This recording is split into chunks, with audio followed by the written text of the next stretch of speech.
झारखंड में विधानसभा चुनाव का बिगुल बज चुका है। चुनावी रण भी सज चुका है, लेकिन इस रण में जो सबसे महत्वपूर्ण रण है वो है झारखंड का कोल्हान प्रमंडल। कहते हैं कि झारखंड की सत्ता का रास्ता कोल्हान से होकर जाता है। कोल्हान झारखंड के 5 प्रमंडलों में से एक है, जहां कुल 14 विधानसभा सीटें पड़ती हैं, जिसमें जुगसलाई, जगन्नाथपुर, मनोहरपुर, चक्रधरपुर, ईटागढ़, जमशेदपुर पूर्वी, सरायकेला, जमशेदपुर पश्चिमी, पोटका, घाटशिला, चाईबासा, मझगांव, खरसावां विधानसभा सीट शामिल है। 2019 के विधानसभा चुनाव में बीजेपी का इन 14 सीटों पर खाता नहीं खुला था। हालांकि जेएमएम के लिए लड़ाई आसान नहीं थी, क्योंकि कई सीटों पर भारतीय जनता पार्टी ही दूसरे नंबर पर थी।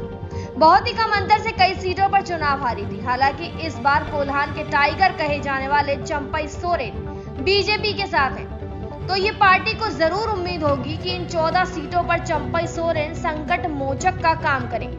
ऐसे में सवाल ये उठता है कि क्या जेएम का ये किला बीजेपी भेद पाएगी। हालांकि बीजेपी ऐसे वक्त में दूसरे नंबर पर रही थी जब झावेमो और आजसू ने भी अपने उम्मीदवार उतार दिए थे, लेकिन इस बार झावेमो का भाजपा में विलय हो चुका है और बाबूलाल मरांडी बीजेपी के प्रदेश अध्यक्ष हैं। इसके अलावा आजसू भी एनडीए के साथ विधानसभा चुनाव लड़ने का ऐलान कर चुकी है।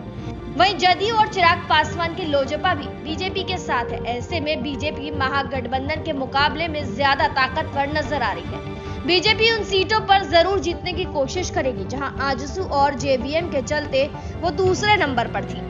जुगसलाई विधानसभा सीट 2019 के विधानसभा चुनाव जुगसलाई विधानसभा सीट पर झामुमो के मंगल कलिंग ने बीजेपपी के मुचेराम को 21,934 वोट से हराया था, जबकि झामुमो के उम्मीदवार रामचंद्र सहिस को 46,779 वोट मिले थे। ऐसे में सीट पर भी बीजेपी को अब की बार जीत की उम्मीद है।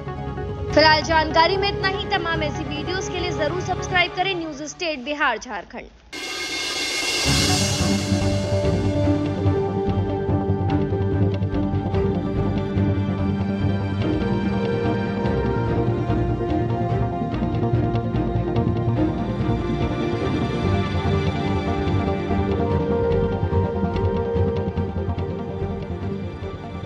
न्यूज नेशन अब व्हाट्सएप पर खबरों के ताजा अपडेट के लिए न्यूज नेशन के इस क्यूआर कोड को स्कैन करें।